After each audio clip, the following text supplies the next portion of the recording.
नमस्कार, स्वागत है आपका। आप देख रहे हैं अयोध्या से महाबहस लाइव में हूं आपके साथ अमित गर्ग शुक्ला। अयोध्या के लिए आज का दिन बहुत खास रहा। एक तरफ अयोध्या को आज कई हजार करोड़ की परियोजनाओं की सौगात मिली है, तो इसी अयोध्या से आज पूरे देश को एक संदेश भी दिया गया। संदेश ये कि देश अब तीर्थों को भी संवार रहा है और तकनीक की दिशा में भी आगे बढ़ रहा है। यही संदेश आज प्रधानमंत्री मोदी ने मंच से दिया और बताया कि कैसे नई अयोध्या को बसाने के लिए लगातार प्रयास किया जा रहा है। प्रभु राम के सपनों की अयोध्या को बनाने और बसाने का प्रयास किया जा रहा है और उसी का परिणाम आज हमें देखने को मिल रहा है। अयोध्या की एक नई तस्वीर निकलकर सबके सामने आई है। आज का प्रधानमंत्री मोदी का दौरा बहुत खास रहा, जहां एक तरफ उन्होंने अंतर्राष्ट्रीय एयरपोर्ट का उद्घाटन किया तो दूसरी तरफ अयोध्या धाम जंक्शन का उद्घाटन किया और साथ ही साथ यहां पर राम पथ भक्त पथ का उनकी तरफ से उद्घाटन किया गया। संदेश दिया गया कि सिर्फ सियासत से काम नहीं चलने वाला है, आपको इस देश का जो मूल है सनातन, उसको लेकर भी आगे बढ़ना होगा। सनातन पर सियासत से काम नहीं चलेगा, सनातन के प्रचार प्रसार के लिए काम करना होगा, उस पर सियासत नहीं करनी होगी। आज महाबहस में हम चर्चा इस बात को लेकर करेंगे कि क्या 2024 का चुनाव रामपथ से विजय तिलक की तरफ आगे बढ़ रहा है क्या? इसी पर चर्चा को आगे बढ़ाएंगे।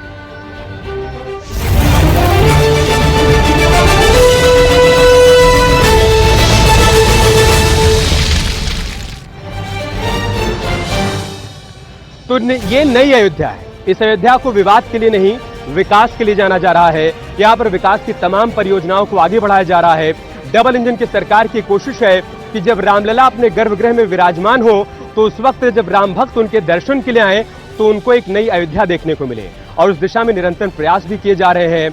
आप याद करिए वो समय जब राम मंदिर केस को अटकाने भटकाने लटकाने का प्रयास किया गया और उसके बाद वो घड़ी वो तारीख आई जब अदालत का फैसला आया और कहा गया कि नहीं, ये जगह प्रभु राम की है, ये रामलला की है। और उसके बाद एक संकल्प लिया गया, संकल्प ये कि अयोध्या में एक दिव्य और भव्य राम मंदिर का निर्माण किया जाएगा। वो संकल्प अब सिद्धि की तरफ आगे बढ़ चला है। 22 जनवरी 2024 वो तारीख होगी जब रामलला गर्भगृह में विराजमान हो जाएंगे। लेकिन उससे पहले अयोध्या से संदेश पूरी दुनिया को दिया जा रहा है, पूरे देश को दिया जा रहा है कि अब देश एक नए रास्ते पर बढ़ चला है। ये देश तकनीक के साथ साथ अपने तीर्थों को भी संजोने का काम कर रहा है, उसको भी संवारने का काम कर रहा है और वही संदेश आज प्रधानमंत्री मोदी ने अयोध्या से पूरे देश को दिया।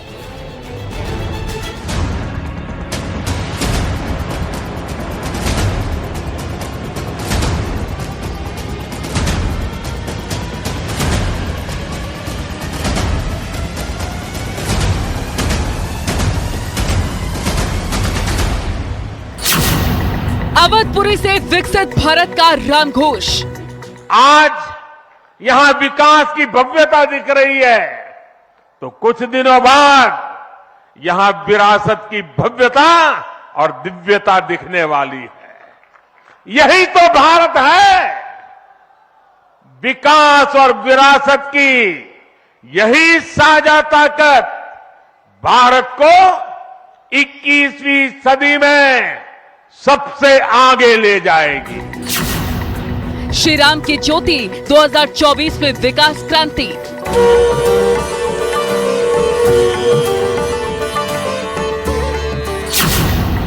प्रधानमंत्री मोदी का अयोध्या से देश को विकास संदेश।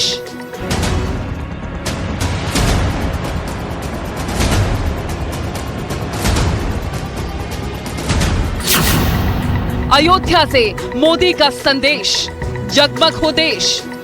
22 जनवरी को जब अयोध्या में प्रभु राम विराजमान हो, अपने घरों में भी श्री राम ज्योति जलाएं, दीपावली मनाएं। 22 जनवरी की शाम पूरे हिंदुस्तान में जगमग जगमग होनी चाहिए। रामपथ के रास्ते 2024 का विजय तिलक।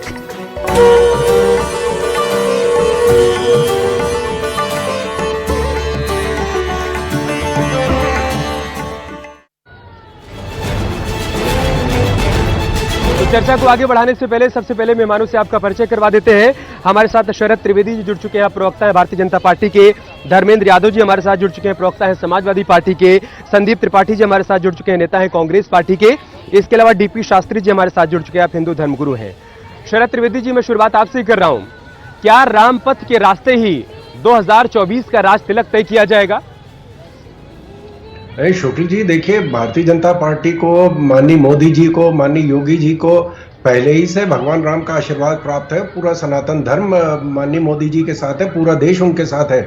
तो पिछले 9 साल में तो हम चुनाव जीते हैं जिसमें राम मंदिर का कोई रोल नहीं था, सिर्फ भगवान राम के आशीर्वाद का रोल था।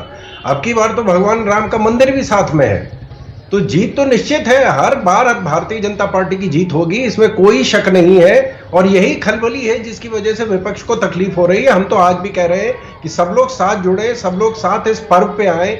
ये राष्ट्रीय पर्व है, ऐतिहासिक पर्व है, ये प्राचीन काल भविष्य के साथ जुड़ रहा है। तो ये ऐतिहासिक पल है। लेकिन आप पर आरोप लग रहा है कि आपने तो राम को हाईजैक कर लिया है। नहीं, जिनको लग रहा है हाईजैक कर लिया, उनको ये दिक्कत है कि वो नहीं हाईजैक कर पाए। वो सेकुलरिज्म को हाईजैक कर लिया उन्होंने। साहब, सेकुलरिज्म उनको जहां लाया जा सकता है वहां पहुंचा दिया उसने। हम तो आज भी कह रहे हैं, और ये कोई भारतीय जनता पार्टी का कार्यक्रम नहीं है, भगवान राम का कार्यक्रम है। ये वहां की जो समिति है उसका कार्यक्रम है, और सबको बुलाया गया है। उसमें सारे जो हमारे शीर्ष नेता हैं उनको बुलाया गया है, उनको सबको आमंत्रित किया गया है। विनम्रता से उनको आना चाहिए। लेकिन अब दिक्कत यह है कि उनका सेकुलरिज्म खतरे में आ जाएगा। तो वो अभी बता रहे हैं कि नहीं, हम सोचेंगे और अभी इस पर विचार होगा, अभी इस पर कोई फाइनल फैसला नहीं हुआ है। अरे भैया, एक बुलाया गया है, एक राष्ट्रीय कार्यक्रम में बुलाया गया है, एक देश के कार्यक्रम में बुलाया गया है, एक सनातन धर्म के कार्यक्रम में बुलाया गया है। तो इसमें क्या विचार विमर्श हो रहा है? अभी आप देखिए, 2 महीने पहले ये बातचीत चल रही थी कि साहब ये भारतीय जनता पार्टी का कार्यक्रम है, इसमें जो है विपक्ष को नहीं आमंत्रित किया जा रहा है, विपक्ष को अनदेखा किया जा रहा है। अगर वो होता तो कह देते कि साहब भारतीय जनता पार्टी के कार्यक्रम में इसमें विपक्ष को अनदेखा किया जा रहा है। लेकिन अब बुला लिया गया है, तो अब ये है कि नहीं साहब, ये भारतीय जनता पार्टी जो है किसको बुला रही, किसको नहीं बुला रही है, उसमें फलाने लोगों को नहीं बुलाया, फलाने को बुलाया गया है। तो ये विचार अब छोड़ दें। ये झगड़े का समय नहीं है, ये नेशनल रिकंसिलिएशन का समय है। ये सब लोगों का साथ होने का समय है। विपक्ष और पक्ष का इसमें कोई रोल नहीं है। ये कोई संसद का लोकार्पण नहीं हो रहा है कि जिसमें जवाब ले लेता हूं और सत्ता पक्ष होगा। धर्मेंद्र जी, ये झगड़े का समय नहीं है, ये झगड़े का समय नहीं है, सबके साथ आने का समय है। ये उत्सव है, ये पर्व है, पूरे देश का पर्व है। और अगर ये देश तकनीक के साथ साथ अपने तीर्थों को भी संवारने का काम कर रहा है, तो इसमें गलत क्या है, परेशानी क्या है, दिक्कत क्या है? अमित जी, परेशानी तो भारतीय जनता पार्टी को है। इस आयोजन को पूरा देश एंजॉय कर रहा है। तो अगर कोई एंजॉय कर रहा है तो भारतीय जनता पार्टी पे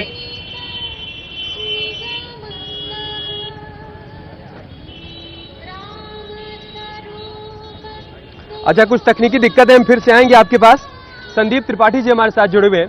संदीप त्रिपाठी जी, आज देखिए प्रधानमंत्री मोदी ने मन से संदेश दे दिया कि ये विकसित भारत की जो यात्रा चल रही है देश की, उससे ऊर्जा मिलने वाली है। आज अयोध्या का जो स्वरूप है, अयोध्या में जो विकास हो रहा है, जो विकास की गाथा लिखी जा रही है, इससे उस विकसित भारत को ऊर्जा मिलने वाली है। क्या इससे दिक्कत परेशानी है क्या?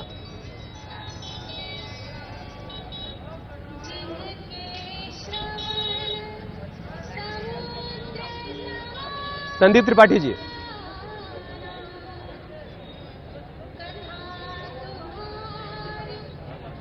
ठीक है संदीप जी, कुछ दिक्कत है, मैं आपके पास आऊंगा दोबारा से। डीपी शास्त्री साहब हमारे साथ जुड़े हुए हैं, हिंदू धर्मगुरु हैं। डीपी शास्त्री साहब, एक वाक्य में प्रधानमंत्री मोदी ने बहुत बड़ी बात कह दी कि अगर हम ये कह रहे हैं कि युग तकनीक का युग है, तो हमें ये नहीं भूलना होगा कि युग तीर्थों को संवारने का, उनको संजोने का भी युग है। सनातन के प्रचार प्रसार के लिए अगर प्रयास किया जाए तो उसमें कुछ भी गलत नहीं है। इसके लिए वर्षों इंतजार किया गया, इस एक वाक्य के लिए कितना संघर्ष किया गया, कितनी तपस्या की गई, और आज वो तपस्या फलीभूत हो रही है। तो संतों के मन में, हिंदू धर्मगुरु के मन में क्या चल रहा है? देखिए, बहुत खुशी का पल है, खुशी का क्षण है। 2024 का जो सवेरा हुआ है, वो सवेरा हमारे हिंदू सनातन के सबके लिए है। इसमें विपक्षी का चाहे किसी व्यक्ति का इस तरह का भगवान के प्रति अनादर नहीं करना चाहिए। भगवान सबके हैं।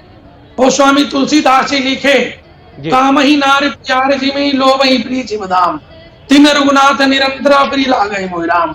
जिस तरह कामी व्यक्ति को काम के वस्त्र से प्यार है, उसी तरह भगवान के प्रति उन्होंने अपने जीवन समर्पण और प्रेम की भावना जागृत किया।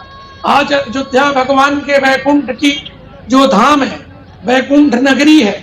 भगवान के आने के पहले अयोध्या जो है वैकुंठ ही बना। बैकुंठ चल के अयोध्या में आया।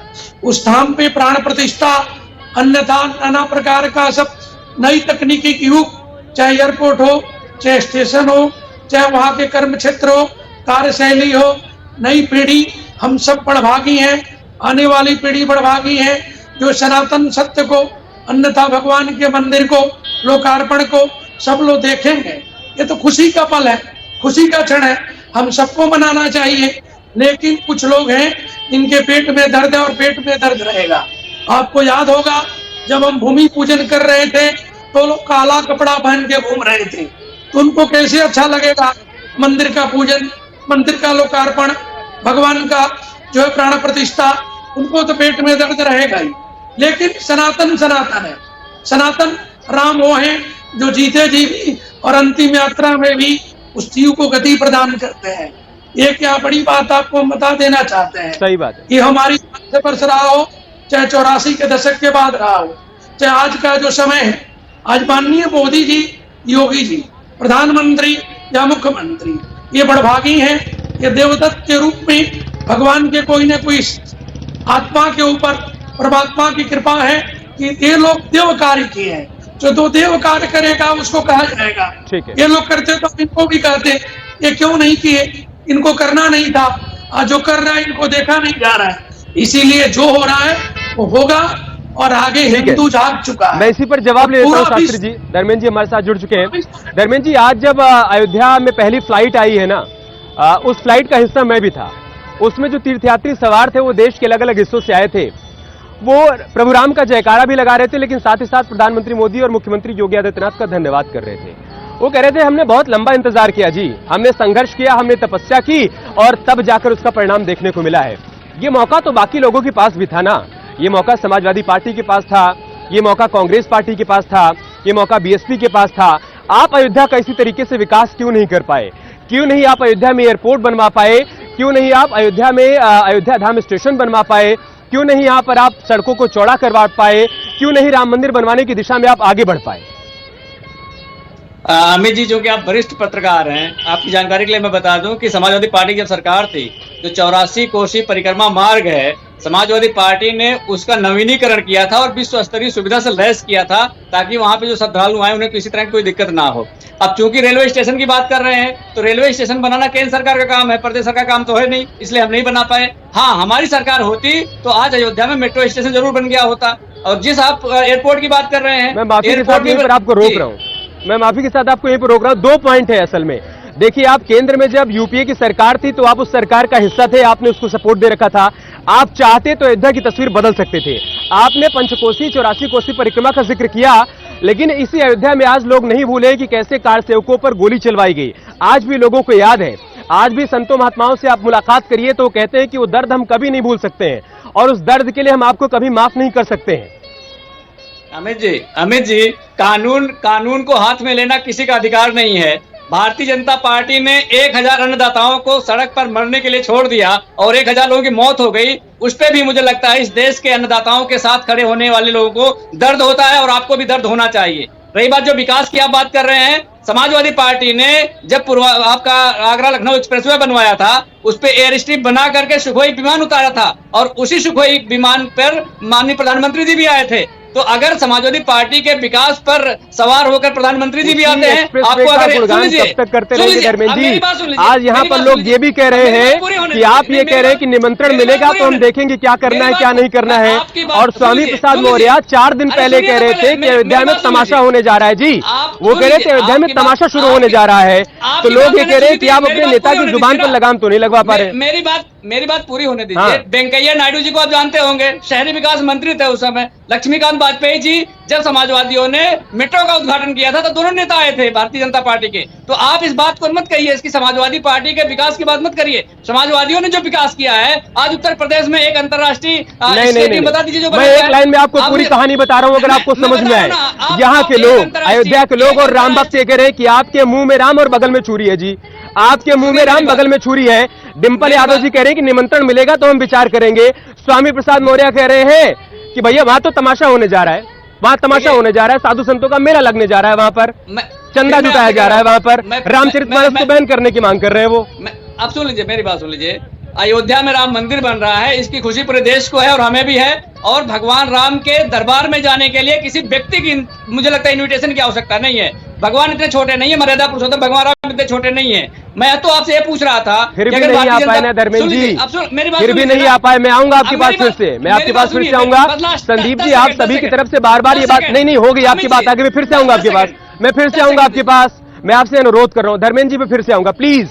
आउटडोर कर रहे हैं, कम्युनिकेशन में गैप आ जाएगा, है ना। संदीप जी, यही सवाल तो लोग पूछ रहे हैं कि अगर आप ये कह रहे हैं कि राम के दरबार में आने के लिए किसी निमंत्रण की जरूरत नहीं है, तो फिर इतनी देरी क्यों लग गई, इतने बरस क्यों बीत गए, क्यों नहीं आ पाए रामलला का दर्शन करने के लिए। शायद अगर आप इससे पहले आए होते और आपने उनको टाट में देखा होता तो आपका मन भी पीड़ित होता, आपका मन भी द्रवित होता, लेकिन आपने तो कभी ये सोचा ही नहीं कि चलिए हम भी रामलला का हाल ले आए। तो लोग ये कह रहे हैं कि हम कैसे मान लें कि राम उतने ही आपके भी हैं जितने प्रधानमंत्री मोदी के हैं और योगी आदित्यनाथ के हैं। संदीप जी। अमित जी, पहला सवाल मेरा ये है कि 2014 के पहले मोदी जी कब आए थे अयोध्या, एक बार बता दीजिएगा। दूसरी चीज, हम लोग आज मोदी जी अयोध्या 90 में आए थे, 90 में आए थे जब आंदोलन की शुरुआत हुई थी। सुनिए, पहले 90 में आए थे जब आंदोलन की शुरुआत हुई थी। आप कब आए थे आप ये बता दीजिएगा, एक सेकंड, आप कब आए थे ये बता दीजिएगा। और मैं कह रहा हूं छोड़ दीजिए मोदी जी को, मोदी जी ने क्या किया वो अयोध्या के लोग देख रहे हैं, वो देश के लोग देख रहे हैं। मैंने आपसे एक सीधा सा सवाल किया कि चुनाव के दौरान राहुल गांधी अलग अलग मंदिरों में नजर आए, रामलला से दूरी क्यों बनाए रखी आप लोगों ने? हम बिल्कुल उसका उत्तर दे रहे हैं। हम सिर्फ अमित जी इतना चाहते हैं कि आज मोदी जी हमारे देश के प्रधानमंत्री हैं, अयोध्या आए थे।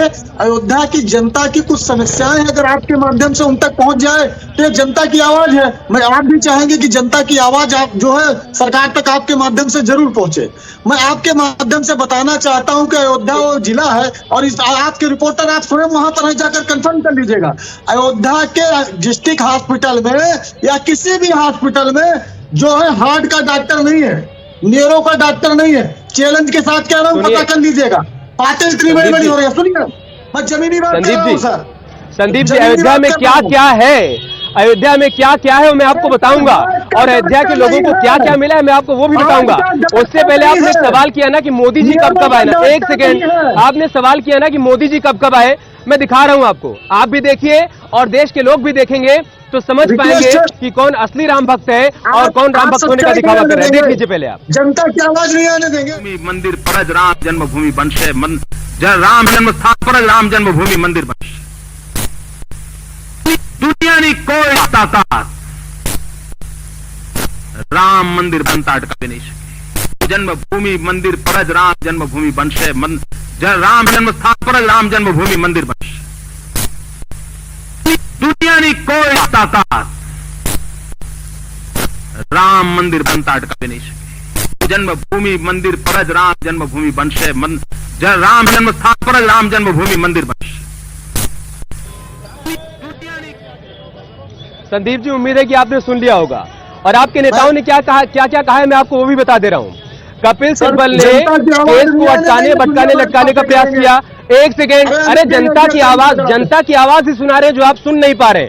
दिक्कत यह है कि जनता की आवाज आपसे सुनी नहीं जा रही है और वही जनता बार बार मोदी जी को जिता के सत्ता में बिठा रही है और आप ये करें कि जनता की आवाज नहीं सुनी जा रही है। अभिषेक मनु सिंघवी ने क्या कहा कोर्ट में आप वो भी जानते हैं। आपके नेता है कांतिलाल भूरिया, उन्होंने कहा कि दिन में चंदा लेते हैं और रात में नदी के पार जाके शराब पीते हैं। मैं शब्द का इस्तेमाल नहीं करना चाहता था। ये देश की जनता भी देख रही है, राम भक्त भी देख रहे हैं और जिस जनता के दर्द की बात आप कर रहे हैं वो जनता भी चाहती थी कि अयोध्या को विवाद के रूप में नहीं विकास के रूप में जाना जाए। उनकी अयोध्या में एयरपोर्ट बने, उनकी अयोध्या में स्टेशन बने, उनकी अयोध्या में बस अड्डा बने, उनकी अयोध्या की सड़कें चौड़ी हो जाएं, उनकी अयोध्या में रामलला का दिव्य और भव्य मंदिर बने। जनता ये भी चाहती थी, लेकिन आपने इसको अनसुना कर दिया। शरद जी, दिक्कत और परेशानी क्या है? आज जब मैं उस फ्लाइट से आ रहा था, वो पहला पुष्पक विमान जो कलयुग में अयोध्या की धरती पर उतरा है, उसमें जो लोग सवार थे वो जब उतरे तो उन्होंने इस मिट्टी को माथे से लगाया है। उन्होंने कहा कि ये वो मिट्टी है जहां पर हमारे रामलला ने जन्म लिया था। आज इस मिट्टी को माथे पर लगाने का सौभाग्य मिल रहा है, तो ये सौभाग्य हमको प्रधानमंत्री मोदी ने दिया है, मुख्यमंत्री योगी आदित्यनाथ ने दिया है। शरद जी। शुक्ल जी, देखिए, विपक्ष ने और खासतौर से कांग्रेस ने एक चोटी का जोड़ लगा दिया कि कोई भी ऐसा काम ना किया जाए जिससे हिंदुत्व को बढ़ावा मिले, जब सोमनाथ मंदिर के जो पुनर्निर्माण का कार्यक्रम चल रहा था तब नेहरू जी ने कहा कि आप मत जाइएगा वहां निर्माण में, उससे हिंदुत्व को बढ़ावा मिलेगा। फिर डॉक्टर राजेंद्र प्रसाद को नेहरू जी ने लिखित में कहा कि आप वहां मत जाइएगा उसके लोकार्पण के लिए, क्योंकि उससे फिर हिंदुत्व को बढ़ावा मिलेगा। तो ये कार्यक्रम बहुत पुराना चला आ रहा है। उसके बाद आप देखें कि इन्होंने एड़ी चोटी का जोर लगा दिया कि साहब, और जिसका ये लोग गुणगान करते हैं कि इन्होंने उसका ताला खुलवाया है, वो ताला इसलिए नहीं खुलवाया क्योंकि उन्हें रामलला से प्रेम था, ताला इसलिए खुलवाया क्योंकि शाबानो केस में जो इनको फैसला लेना पड़ा कि मुस्लिम समाज को, अल्पसंख्यक समाज को जो है वो प्लेकेट करने के लिए उनको केंद्र में कानून बदलना पड़ा, तो उसको बैलेंस करने के लिए उन्होंने कहा अब तराजू में थोड़ा सा इधर भी कर दो, तो चलो रामलला का ताला खोल के इनको झुंझुना पकड़ा दो। कोई राम मंदिर बनाने के इनके इरादा नहीं था। और आपने खुद ही जैसे कहा कि 2019 के चुनाव से पहले यह कपिल सिब्बल जी ने कहा था कि इसको चुनाव के बाद इसकी सुनवाई हो, क्योंकि इसका चुनाव पे असर होगा। तो कौन इसका राजनीतिकरण कर रहा है? हम तो कह रहे थे हो सकता है कि ये हम सही है, हो सकता हम नहीं सही है, लेकिन इसकी सुनवाई होनी चाहिए, जो भी फैसला हो आर पार हो जाए। आज जो विकास के गति बढ़ी है वो इतिहास में कभी नहीं हुआ है। ये पहली बार है जब इतिहास भविष्य से मिल रहा है। इस तरह का विकास का कार्य लोगों ने वहां सपने में नहीं देखा था कि रामलला के वहां प्राण प्रतिष्ठा के बाद किस तरह का विकास का कार्य होगा। कभी किसी ने देखा कि 3 साल में हवाई अड्डा बना है? किसी ने देखा कि मैं संदीप जी से इस पर भी जवाब लूंगा कि कपिल सिब्बल ने 2019 लोकसभा चुनाव से पहले क्यों कहा था कि अभी आप राम मंदिर पर फैसला मत दीजिए साहब, अभी मत दीजिए, इससे चुनाव प्रभावित हो जाएगा। लेकिन उससे पहले डीपी शास्त्री जी मैं आपके पास आ रहा हूं। त्रेता युग में लोगों ने देखा था कि पुष्पक विमान यहां पर उतरा था। इस युग में तो किसी ने कल्पना नहीं की थी जिस तरीके से अयोध्या को विवाद के रूप में प्रचारित और प्रसारित करने का लगातार प्रयास किया गया। इस युग में किसी ने नहीं सोचा था कि पुष्पक विमान अयोध्या की धरती पर उतरेगा। और आज अयोध्या के लोग ये कह रहे हैं कि यह सब कुछ संभव हो पाया है तो प्रधानमंत्री मोदी, मुख्यमंत्री योगी आदित्यनाथ, डबल इंजन की सरकार की वजह से, कि न सिर्फ कोर्ट के आदेश के मुताबिक दिव्य और भव्य राम मंदिर का निर्माण हो रहा है, हमारी समूची अयोध्या का विकास हो रहा है। आज अयोध्या में एयरपोर्ट है, दुनिया के किसी भी हिस्से से लोग यहां पर आ सकते हैं। आज यहां पर एक ऐसा अयोध्या स्टेशन बनकर तैयार हो गया है जहां से देश के अलग अलग हिस्सों में ट्रेनों का संचालन होगा और राम भक्त आसानी से यहां पर आ पाएंगे। क्या ये सब बहुत पहले नहीं हो सकता था क्या? ठीक है, माना कि मंदिर का मुद्दा केस कोर्ट में था, लेकिन बाकी सब काम तो किए जा सकते थे ना। बाकी सब काम करके तो बताया जा सकता था ना कि हम भी उतने ही बड़े राम भक्त हैं जितने वो हैं।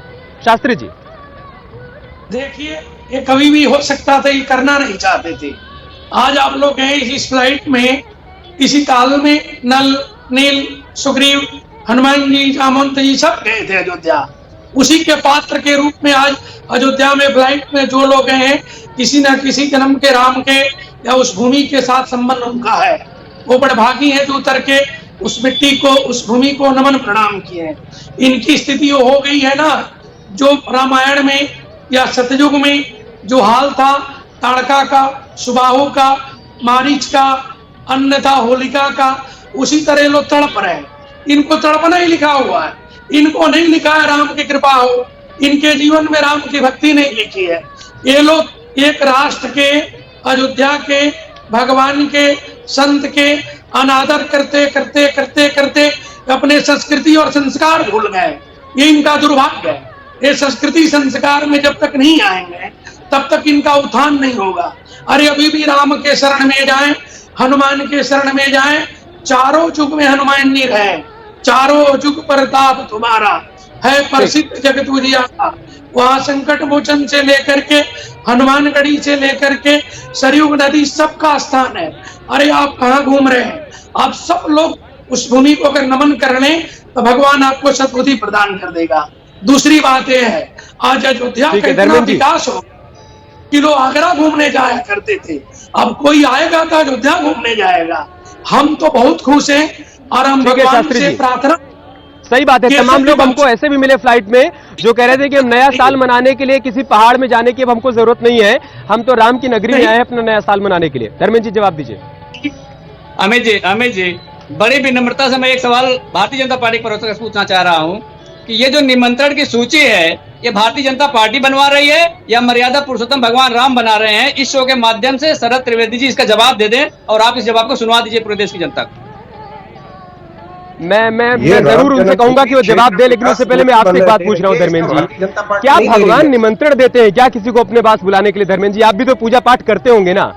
हमारा अरे मन कैसी करता है हम बात कर भगवान के दर पे पहुंच रहे- जाते हैं, हाथ जोड़ते कैसी हैं, बात- शीश कैसी झुकाते बात हैं कर रहे हैं? और प्रभु हमको आशीर्वाद देते हैं। आपको अयोध्या बात आना कर है, रहे आप हैं? निमंत्रण सुनिए। का इंतजार कर रहे हैं, कैसी बात कर रहे हैं धर्मेंद्र जी? भगवान कण कण में होते हैं, भगवान रोम रोम में होते हैं, और आप ये बात करते हैं भगवान तो अपने अंदर भी होते हैं, तो कोई कहीं जाके दर्शन करे ऐसा कोई जरूरी थोड़ा होना है। बिल्कुल ये तो सही आपका बात बनाया हुआ है, है। बिल्कुल तो सही फिर बात है। इस तो बात अपने से अंदर सहमत के है कि भगवान नहीं का है? दर्शन कर लीजिए, फिर निमंत्रण की शिकायत मत बिल्कुल। करिए। और अगर शिकायत अयोध्या नहीं आना कर है रहे तब भी निमंत्रण की शिकायत शिकायत तो मत आप करवा करिए। रहे हैं। आइए शिकायत तो अयोध्या, आप करवा रहे हैं। अयोध्या जितनी शिकायत- बीजेपी की है उतनी अयोध्या शिकायत- समाजवादी पार्टी की भी है, सुनिए आपकी भी है। शिकायत- किसी निमंत्रण बिल्कुल, का इंतजार बिल्कुल। क्यों कर रहे हैं भाई? तो भारतीय जनता पार्टी कौन होती है निमंत्रण का सूची बनाने वाली है? बताइए मुझे, भारतीय जनता पार्टी कौन होती है? भगवान हमारे भी उतने हैं, अरे भगवान छोड़ आपके भी दीजिए, उतने हैं, भगवान पहली बीजेपी बात के तो उतने भारतीय हैं। जनता पार्टी तो निमंत्रण की सूची बनवाने नहीं वाली बनवा कौन रही है, ट्रस्ट की तरफ से निमंत्रण की सूची बनवाई जा रही है, आप ट्रस्ट की पूछे तरफ से ना। निमंत्रण की सूची बनवाई जा आप रही तो है। कैसे- आप इससे उनसे इतर पूछिए। मैं आप आपको भारतीय कह रहा हूँ, इससे अच्छा सुनिए मेरी बात एक सेकंड। आप मेरे भारतीय पास जनता कोई पार्टी निमंत्रण को नहीं आया है, मैं अयोध्या में हूँ। आप सरल- आपके पास आप निमंत्रण सरल नहीं है, आप अयोध्या में आप नहीं है, रिपोर्टर हैं, मेरे पास आप कोई रिपोर्टर निमंत्रण नहीं हैं, आया है, मैं आप अयोध्या में रिपोर्टर हैं। हूँ। और मैं रामलला भी चाहेंगे कार्यक्रम करवा रहा तो मैं उनके हूँ। आपके मंदिर के कार्यक्रम में उद्घाटन के शामिल समय हूँ। भी यहाँ पर मौजूद रहूंगा, अयोध्या जब वो के गर्भगृह कार्यक्रम में में विराजमान शामिल होंगे मैं तब भी मौजूद रहूंगा। मुझे आपके किसी अयोध्या निमंत्रण की कार्यक्रम जरूरत में नहीं शामिल है हूँ। धर्मेंद्र जी। आप अयोध्या कार्यक्रम कर रहे हैं, मैं उसमें शामिल हूँ, तो मैं कैसे आपसे अलग हो गया बताइए मुझे? आप भी हैं तो मैं भी हूँ, उसमें क्या दिक्कत है? तो यही तो मैं आपसे अगर- कह रहा हूँ, तो मैं आप भी हूँ ना, आइए, मैं आप क्या- इस ऐसे नई क्या- अयोध्या को देख अरे कर हूँ जाइए, मैं। आप भी रामलला के हूँ। दर्शन करके जाइए।